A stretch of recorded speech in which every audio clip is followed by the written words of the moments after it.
Volkanovski baru saja kirim sinyal siap menghadapi petarung tak terkalahkan Movsar Evlov. Tapi di saat divisi featherweight mulai punya arah jelas, kabar buruk justru datang dari divisi welter. Shavkat Rakhmonov, calon juara yang digadang-gadang bakal mengguncang UFC, bisa bernasib sama dengan Arman Tsarukyan, emangnya kenapa?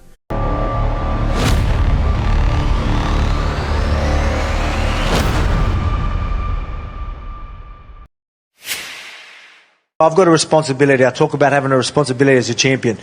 I don't think enough champions look at it that way. For me, I look at it as a responsibility. There's rankings for a reason. There's people that deserve it.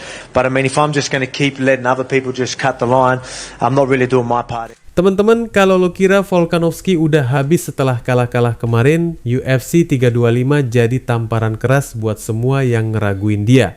Di depan pendukung tuan rumah yang berisiknya kayak mesin jet mau lepas landas, Alexander Volkanovski ngangkat tangan tinggi-tinggi. Bukan cuma tanda menang, itu tanda kalau raja kelas bulu belum lengser.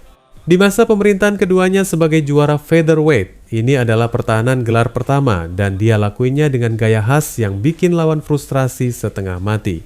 Diego Lopez datang dengan aura berbahaya, agresif, eksplosif, dan penuh kepercayaan diri.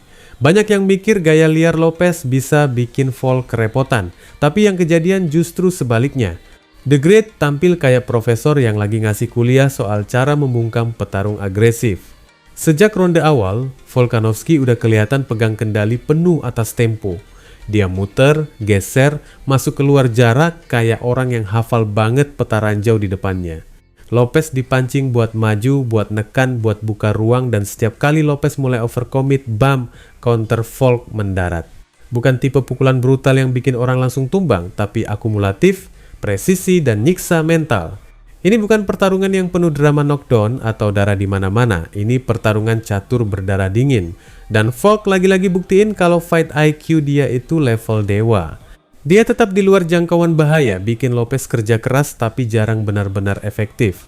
Setiap ronde terasa kayak salinan. Lopez mencoba memburu, Volk menghilang, lalu membalas dengan kombinasi tajam. Yang bikin makin gila, semua itu dia lakuin di usia yang buat sebagian petarung sudah mulai teriak minta pensiun. Tapi Volkanovski justru nunjukin versi dirinya yang makin matang. Lebih sabar, lebih klinis, dan lebih kejam secara taktik. Kemenangan ini juga jadi pesan keras ke seluruh divisi. Sabuk itu belum mau pindah tangan. Dan yang paling penting, Volk sama sekali belum ngomong soal gantung sarung tangan. Artinya, divisi featherweight masih harus hidup di bawah bayang-bayang si raja lama yang bangkit lagi. Nah, habis laga ini obrolan langsung panas. Siapa berikutnya? Dua nama langsung naik ke permukaan. Movsar Evlov dan Leron Murphy. Dua-duanya punya argumen kuat, tapi satu nama jelas paling bikin debat, Evlov. Petarung Rusia itu belum pernah kalah. Rekornya bersih, gaya mainnya disiplin, grappling rapi, striking makin berkembang. Secara olahraga, dia paket lengkap buat jadi penantang sah. Tapi masalahnya bukan di kemampuan, melainkan di nilai jual. Selama ini banyak yang merasa UFC belum terlalu nafsu dorong Evlov, karena dia bukan tipe trash talker atau magnet drama. Namun Volkanovski telah memberikan sinyal kuat di acara konferensi pers kemarin untuk peluang para top contender divisi featherweight dengan mengatakan, Yeah, I don't know. I just don't think I'm not going to pay too much attention to that till I know it's serious. I know I've got two serious guys in Lerone Murphy and Movsar. Setelah Volk menang, Evlov langsung angkat suara di media sosial. Dengan nada penuh respek tapi juga percaya diri, dia menggambarkan penampilan Volkanovski sebagai bukti bahwa usia bukan penghalang untuk berkembang. Dengan mengatakan, pertarungan hebat dari Alex Volkanovski, dia menunjukkan bahwa Anda bisa menjadi lebih baik di usia tersebut. Saya tidak sabar untuk berbagi ring dan menunjukkan mengapa saya berbeda dari orang-orang ini. Bahasanya halus, tapi pesannya tajam. Gua siap dan gua ancaman yang nyata. Sekarang bola ada di tangan UFC. Secara merit, Evlov itu mimpi buruk buat juara manapun. Belum terkalahkan, disiplin, dan jarang bikin kesalahan. Tapi secara bisnis, pertarungan ini mungkin gak seseksi nama besar lain. Di sisi lain, kalau terus dihindari, narasi bahwa Evlov dipinggirkan bakal makin kenceng. Dan itu juga bisa jadi tekanan publik buat UFC.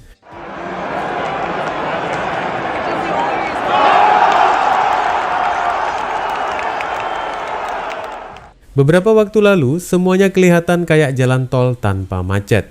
Habis ngalahin Ian Machado Gary di akhir 2024, statusnya jelas calon penantang gelar berikutnya. Rekor masih perawan, finishing rate nyaris sempurna, aura monster yang tenang tapi mematikan. Dunia MMA udah siap lihat dia rebut sabuk welter. Tapi hidup seperti biasa, nggak peduli sama skenario indah kita. Cedera datang bukan cuma sekali, tapi kayak tamu tak diundang yang balik lagi bawa koper lebih gede. Lututnya bermasalah, dan akhirnya dia harus naik meja operasi lagi. Bukan operasi kecil yang tinggal tunggu sebulan 2 bulan. Ini tipe yang bikin kalender lo kosong lama-lama banget. Perkiraannya bisa absen sampai sebagian besar 2026. Dalam pernyataannya, Rakhmonov nggak teriak, nggak nyalahin siapa-siapa. Dia justru ngomong dengan nada petarung yang udah kenyang pahit. Dia melihat jalan hidup petarung memang nggak pernah gampang, dan setiap mimpi selalu ada harga yang harus dibayar. Kali ini, harga itu adalah tubuhnya sendiri. Dia jujur bahwa cedera berkelanjutan memaksanya operasi lagi dan comeback-nya harus ditunda. Tapi yang bikin merinding, dia nggak ngomong kayak orang yang nyerah. Dia percaya setiap kemunduran itu bagian dari rencana yang lebih besar. Targetnya masih sama, balik lebih kuat, lebih cerdas, dan tetap ngejar sabuk UFC buat dibawa pulang ke Kazakhstan. Itu tidak semata janji manis buat fans, itu mentalitas orang yang identitasnya dibangun dari perjuangan. Masalahnya, dunia MMA nggak cuma soal hati dan mimpi, ini juga soal momentum dan bisnis. Sebelumnya, dia digadang-gadang buat lawan Belal Muhammad pada 2025, tapi cedera pertama bikin dia mundur dan slot emas itu akhirnya jatuh ke tangan Jack Della Maddalena. Dari situ, roda sejarah muter cepat. Della Maddalena sempat naik, rebut gelar, lalu ceritanya makin liar ketika Islam Makhachev naik kelas dan mengguncang peta persaingan di 170 pon. Sekarang Islam duduk di singgasana welter, nunggu lawan pertama buat pertahanan gelarnya. Dan di atas lembaran kertas UFC, Shavkat adalah nama yang paling diprioritaskan daripada Kamaru Usman. Tak terkalahkan, komplet, dingin, dan haus. Tapi realitanya, dengan operasi terbaru ini, dia praktis keluar dari antrean untuk waktu yang gak sebentar. Disinilah sisi kejam industri mulai kelihatan jelas. UFC itu mesin besar. Dia jalan terus, nggak peduli ada yang lagi rehab di ruang fisioterapi sambil nonton sabuk impiannya diperebutkan orang lain. Promosi butuh jadwal, butuh nama yang siap, butuh cerita yang bisa dijual sekarang, bukan 2 tahun lagi. Dan kita udah pernah lihat film ini sebelumnya. Arman Tsarukyan sempat ngerasain gimana rasanya momentum lepas dari genggaman, yang juga dipersiapkan untuk berhadapan dengan Islam Makhachev. Cedera, situasi, keputusan yang telat sepersekian detik, tahu-tahu posisi di puncak digeser orang lain. Di MMA, lo bukan cuma harus jago mukul dan gulat, lo juga harus hadir di waktu yang tepat. Kalau enggak, mesin bisnis bakal jalan tanpa nunggu. Bukan mustahil, jeda panjang ini bikin posisi Rakhmonov menjadi rawan, bukan cuma secara fisik tapi juga secara politis di dalam ekosistem UFC. Fans bisa mulai teralihkan, divisi terus bergerak, penantang baru bermunculan, dan narasi cepat berubah. Dari calon juara tak terelakkan bisa pelan-pelan bergeser jadi, oh ya, dulu ada monster dari Kazakhstan yang cedera lama banget itu. Sekarang, Shavkat Rakhmonov lagi masuk fase paling sunyi dalam karirnya. Nggak ada sorotan lampu arena, nggak ada teriakan penonton. Yang ada cuma ruang rehab, rasa sakit, dan perang mental lawan keraguan. Tapi kalau melihat cara dia bicara, satu hal jelas terlihat bahwa api itu belum padam. Dan kalau dia benar-benar kembali dalam kondisi utuh, dengan rasa lapar yang udah dipendam bertahun-tahun, divisi welter mungkin bakal kedatangan pengacau yang lebih ganas dari sebelumnya. Pertanyaannya tinggal satu, teman-teman. Saat hari itu datang nanti, apakah dunia masih siap atau justru ketakutan melihat Nomad datang untuk menagih takdirnya? Wassalamualaikum warahmatullahi wabarakatuh.